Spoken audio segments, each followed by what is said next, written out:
BPSC का जो exam है, एसएससी और बैंकिंग का एग्ज़ाम नहीं है। जो आप सोच रहे हैं कि इसको निकाल लेंगे, ऐसा नहीं है। ये तो कंप्लीट ही नहीं हो पाएगा, पूरी ज़िंदगी लग जाएगी मुझे। अकेले रूम में ही बंद रहता था और पढ़ाई भी पूरी तरीके से छोड़ दिया था। मेरी माँ जो हमेशा कहती थी कि अगर तोहर ना होता तो केकरा होता। प्री फिर से क्वालिफाई किया मैं, लेकिन इस बार फिर से पुनः मेंस में मेरा नहीं हुआ। मैंने आरटीआई से कॉपी निकलवाया और जब अपना कॉपी देखा तो मैं सरप्राइज था। करत करत अभ्यास के जड़मति होत सुजान, रसरी आवत जात पे सिल पर परत निशान। यह दो पंक्तियां जो है मैंने अपने दूसरी कक्षा में पढ़ी थी और मैंने इसी को आधार बनाकर आज मैं एसडीएम के रूप में आपके समक्ष अपनी यात्रा को प्रस्तुत करने के लिए आया हूँ। मैं जो स्टॉक को इसके लिए काफ़ी धन्यवाद देना चाहता हूँ कि इन्होंने मुझे इस लायक समझा कि मुझे ये मंच प्रदान किया। इस बार 67 के बीपीएससी के द्वारा जो अंतिम रूप से परिणाम आया है उसमें मेरा 51वीं रैंक आई है और मैं एसडीएम पद के लिए चयनित हुआ हूँ। मैं अपना प्राथमिक जो शिक्षा है वो गोनकुरा ग्राम में, जिसे मैं कहा जाता है कि सेंट बोरिसन स्कूल कहा जाता है उसे। आप लोग सोच रहे हैं कि सेंट बोरिसन स्कूल क्या होता है, तो वहाँ पर ना तो टेबल थी ना कुर्सी थी पढ़ने के लिए, बल्कि हम लोग खाद का बोरा लेकर जाते थे और उस पर बैठ के पढ़ाई किया करते थे। एक सबसे बड़ी ये बात थी कि घर में लोगों को लगता था कि मैं सिंसियर स्टूडेंट हूँ, परंतु काफ़ी एक झटका तब लगा जब मेरा 8th क्लास का एग्ज़ाम हुआ और उसमें मेरा जब अंतिम परिणाम आया तो मैं 2 विषयों में फेल हो गया था। जब मैं घर लौटा तो मैं अपने दरवाजे पे बैठा हुआ था, पुआल के बिस्तरा पे, गांव में जो बनाया जाता है, और चौकी पर मेरे पिताजी बैठे हुए थे। तो उनको कैसे सामना करना है इस बात की तैयारी में दिमाग में कर रहा था। मैं सोच रहा था कि आज लगता है कि मेरी तो पिटाई होनी तय है। तभी मेरे पिताजी आए और बैठे चौकी पर और मैं पढ़ाई कर ही रहा था और उन्होंने मुझे धीरे से बुलाया और मैं रोना शुरू कर दिया, परंतु उन्होंने बड़े प्यार से बोला कि तुम रो क्यों रहे हो, तुमने तो अपनी मेहनत की ही थी। मुझे लगता है कि तुम्हें गुणात्मक शिक्षा की कमी है। मुझे लगता है कि तुम पढ़ाई करते तो हो, परंतु तुम्हें गाइडेंस करने वाला कोई नहीं है ठीक से।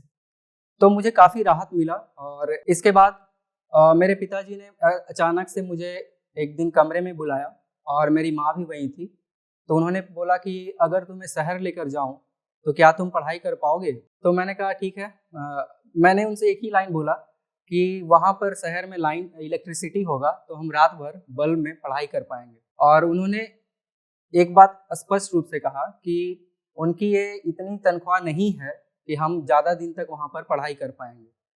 तो उन्होंने मुझे वहाँ ले गया। मेरे पिताजी वहाँ पटना में ले गए और उन्होंने 2 रूम का किराया पर लिया उन्होंने। और इसी तरह से उन्होंने 6 महीने बीतने के बाद हमसे बोलने लगे कि अब खर्च नहीं चल पा रहा है तो तुम ऐसा करो कि खुद ट्यूशन पढ़ाना शुरू कर दो। तो मैंने भी ट्यूशन पढ़ाना शुरू कर दिया और उसी से अपने घर को भी सपोर्ट करने लगा। इसके बाद समस्या उत्पन्न ये हुई कि मैं शहर में जैसे ही गया था तो इंग्लिश की समस्या सबसे बड़ी उत्पन्न हो गई थी मेरे लिए। मैं आसपास में लोगों को देखता था कि बच्चे जो हैं इंग्लिश में बात कर रहे होते थे और बिहार बोर्ड के स्टूडेंट के साथ समस्या ये होता है कि वो दिस इज कैट और this is rat 6th class में पहली बार देखते हैं। तो हमारे लिए एक इन्फीरियरिटी कॉम्प्लेक्स की बात होती थी। इसी तरह से मैं पटना से 11th कंप्लीट किया, 12th, और उसके बाद बीकॉम अपना कंप्लीट किया। और उसके बाद क्या हुआ कि पापा जी पूछे कि अब क्या करना है, ग्रेजुएशन तो तुम्हारा हो गया है। तो मैंने कहा कि मुझे जनरल कंपटीशन की तैयारी करनी है। तो उन्होंने कहा कि ठीक है, क्या करना है? मैंने कहा बैंकिंग की तैयारी। बैंकिंग की तैयारी करने का सबसे बड़ी समस्या ये थी कि इंग्लिश की समस्या। इंग्लिश क्वालिफाई करना उस समय 2009 की बात कर रहा हूँ, 7-8-9 की बात कर रहे हैं। उस समय काफ़ी ज़रूरी होता था कि आप एक मिनिमम क्वालिफाइंग मार्क्स उसमें प्राप्त कर सकें। तो मैंने एक सक्सेसफुल कैंडिडेट से ही, भैया जो थे उनसे मैंने बात किया और उनसे पूछा कि भैया क्या तरीका है जिससे मैं इंग्लिश को अच्छा कर सकता हूँ और बैंकिंग की तैयारी ठीक से कर सकता हूँ। उन्होंने कहा कि चलता फिरता डिक्शनरी बन जाओ। मैंने उस शब्द को लिटरली लिया और मैंने घर पर जाकर भार्गव डिक्शनरी उठाया और मोटी सी जो डिक्शनरी है मैंने उसे याद करना शुरू कर दिया। 15-20 दिन बीत जाने के बाद मैं 3-4 पेज ही याद कर पाया था और मैंने फिर से वापस अपने भैया के पास गया और पूछा कि भैया ये तो कंप्लीट ही नहीं हो पाएगा, पूरी ज़िंदगी लग जाएगी मुझे। तब उन्होंने समझाया कि नहीं, उसमें कुछ ऐसे वर्ड्स मीनिंग होते हैं जो यूजफुल हैं डे टू डे लाइफ में, उसी को याद करना है। इस तरह से हमने कुछ पुस्तकों का भी अध्ययन किया और अपना इंग्लिश को स्ट्रॉन्ग किया और प्रैक्टिस की और फाइनली मैं 2007 में विजया बैंक का नौकरी ज्वाइन किया क्लरिकल कैडर के रूप में और उसके बाद ओरिएंटल बैंक ऑफ कॉमर्स में मैंने बैंक पीओ के रूप में ज्वाइन किया और 2009 में स्टेट बैंक मैनेजर के रूप में ज्वाइन किया। 2013 तक मैं स्टेट बैंक में काम किया। अब आती है दूसरी जर्नी मेरा। मैंने जब स्टेट बैंक में काम कर रहा था तो मेरे लिए एक समस्या ये उत्पन्न हो गई थी कि मैं क्रेडिट मैनेजर के रूप में प्री सैंक्शन सर्वे लोन करता था। तो प्री सैंक्शन सर्वे करने गया मैं, तो अचानक से देखा कि एक स्टोन क्रशर जो फाइनेंस किया था मैंने, वहाँ पर एक महिला थी, वो अपने माथे पर गिट्टी ढो रही थी और मैं उसी स्टोन क्रशर को फाइनेंस किया था।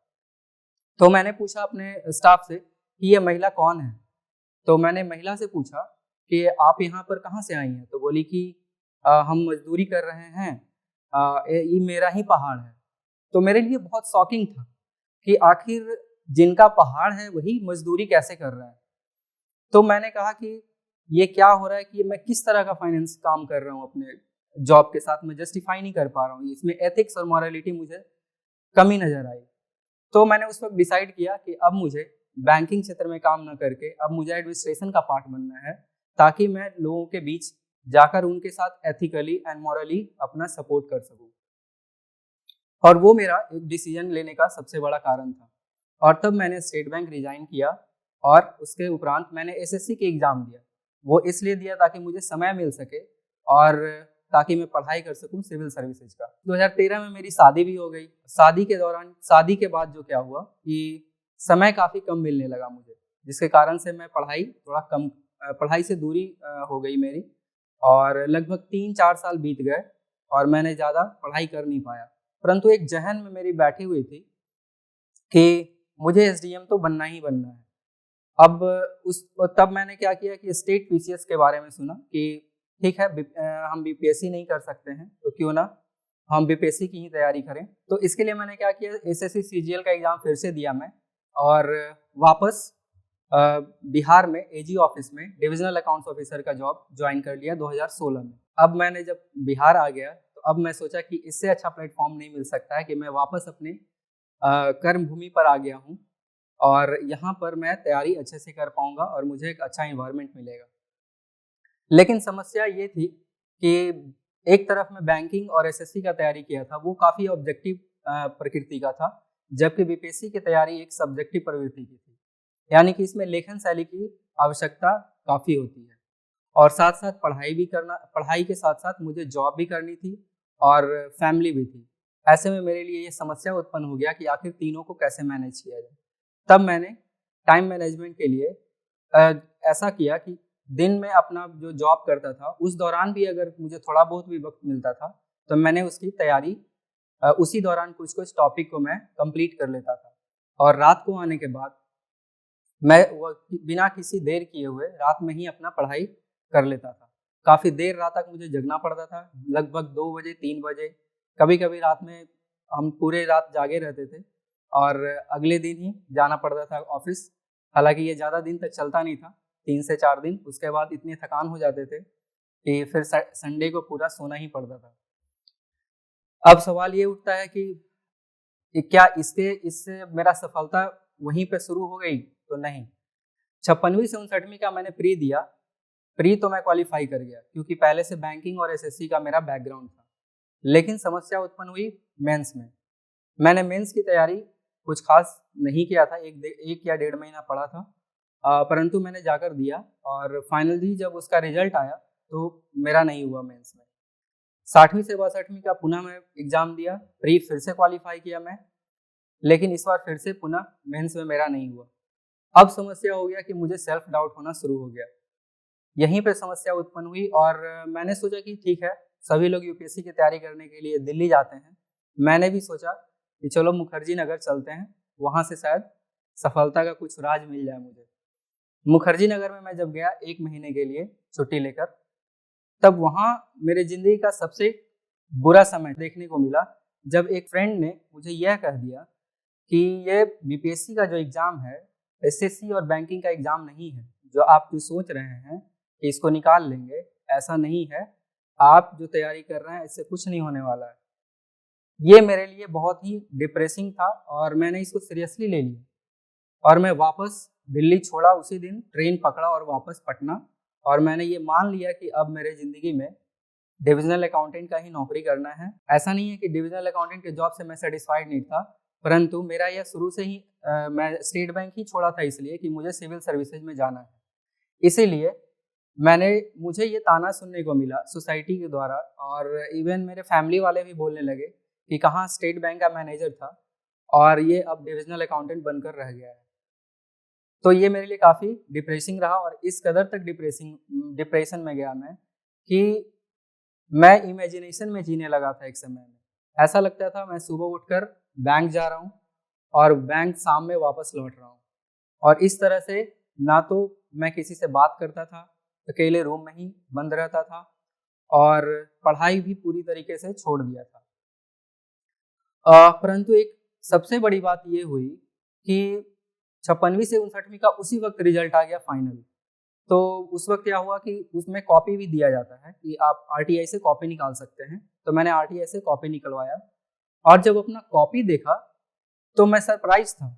मेरे मार्क्स काफ़ी अच्छे आए हुए थे कुछ सब्जेक्ट में, पेपर 1 पेपर 2 में, इवन ऑप्शनल में भी मेरा मार्क्स काफ़ी अच्छा था। परंतु समस्या यह था कि ऐसा लगा कि मैंने राइटिंग प्रैक्टिस थोड़ी कम की थी, इसलिए मेरा सक्सेस नहीं हुआ। तब मैंने क्या किया कि सभी बातों को दरकिनार करते हुए और वैसे लोगों से मैंने अपनी दूरी बनाई जो निगेटिव प्रवृत्ति के होते हैं, जो आपके लेग पुलिंग करते हैं। मैं उनसे दूरी बनाया और सही गाइडेंस के लिए मैंने कुछ कोचिंग इंस्टीट्यूट का भी हेल्प लिया और मैंने राइटिंग प्रैक्टिस की और मानक पुस्तकों का अध्ययन किया। और मानक पुस्तकों के अध्ययन करने के साथ साथ मैंने घर पर ही राइटिंग प्रैक्टिस किया और साथ साथ जॉब के साथ मैंने इस चीज़ को कंप्लीट किया। और इस तरह से मैं 67वीं मुख्य परीक्षा में एसडीएम के रूप में चयनित हुआ। हालांकि इससे पूर्व में भी मैं 64th में रैंक 95 के साथ प्रोबेशन पदाधिकारी के रूप में चयनित हुआ था। और इस सफलता का श्रेय जो है मैं अगर देना चाहूँ तो सबसे ज़्यादा मैं अपनी वाइफ को दूंगा, क्योंकि उन्होंने मेरा साथ दिया था और उनके बिना यह जो है जर्नी संभव नहीं हो पाता। साथ ही मेरी माँ जो हमेशा कहती थी कि अगर तोहर ना होता तो केकरा होती, तू इतना मेहनत करते है तो केकरा होती भाई। तो वो साफ साफ बोलती थी कि तुम मेहनत कर रहे हो तो तुम्हारा सिलेक्शन जरूर होगा। इसके साथ साथ मेरे इन लॉज का भी हाथ रहा इसमें, उन्होंने काफ़ी सपोर्ट किया मुझे और कभी भी उन्होंने मुझे नकारात्मक प्रवृत्ति के लोगों से दूर रहने से में मदद किया। उन्होंने जो वैसे लोग जो तैयारी कर रहे हैं और आने वाले परीक्षाओं के लिए मैं उनके लिए बताना चाहता हूं कि इसके लिए 3-4 बातों का आप ध्यान जरूर रखें। पहला कि आपका क्लियर कट गोल होना चाहिए, यानी कि आपको पता होना चाहिए कि हमें ज़िंदगी में क्या करना है। पहला, अर्थात एक साथ ना तो बैंकिंग, एसएससी और एक साथ अदर पीसीएस की तैयारी ना करें। आप डिसाइड कर लें कि आपको जाना किधर है। दूसरा यह है कि आप निगेटिव लोगों से सदैव दूर रहें, जो आपके क्षेत्र के नहीं हैं वैसे लोग से थोड़ी डिस्टेंस बनाकर रखें। तीसरा है कि सोर्सेज को फिक्स करें, जो आपका रिलेवेंट सोर्स है उसी को पढ़ाई करें और एक सेल्फ नोट्स बनाने की आदत डालें। और न्यूज़पेपर को हमेशा पढ़ाई करें। न्यूज़पेपर एक ऐसा चीज़ है जो आपको एक हर विषय पर एक आधारभूत स्तंभ आपको बनाने में मदद करेगा। साथ साथ ये बीपीएससी की तैयारी ऐसी है कि यह राइटिंग स्किल पर डिपेंड करता है। अर्थात अगर आपको लेखन शैली आती है और अगर आपके पास नॉलेज है तो दोनों का कम्बिनेशन कर दिया जाए तो एक एवरेज स्टूडेंट, जो कि मेरे जैसा स्टूडेंट है जो 9th क्लास में फेल हुआ था, वो भी क्वालिफाई कर सकता है। तो इस तरह से आप मानक पुस्तकों का अध्ययन कीजिए और सदैव लिखने का आप कोशिश कीजिए, क्योंकि आप जो लिखते हैं वही आपके लिए हीरा है, बाकी के लिए वो कचरा है। इससे आपको कोई मतलब नहीं है। इसने ढेर सारा इंस्पायरिंग स्टोरी एक से एक बढ़ के बिहारी के एकरा पर देखेला मिलतो। एकरा नाम है जोश टॉक्स बिहार। तो जोश टॉक बिहार के भाई बढ़िया से सब्सक्राइब कर ले हूँ, घंटा उंटा दबा दे हूँ कि नोटिफिकेशन आते रहे। अरे जब मन होले उदास तक खोल लेल की जोश टॉक बिहार, ओकर बाद देखल की मन के तरोताजा कैल के एकदम मोटिवेशन लेल की काम शुरू कैल के सफलता कैसे न मिलते, एकदम मिलती, झंडा गाड़ दऊ।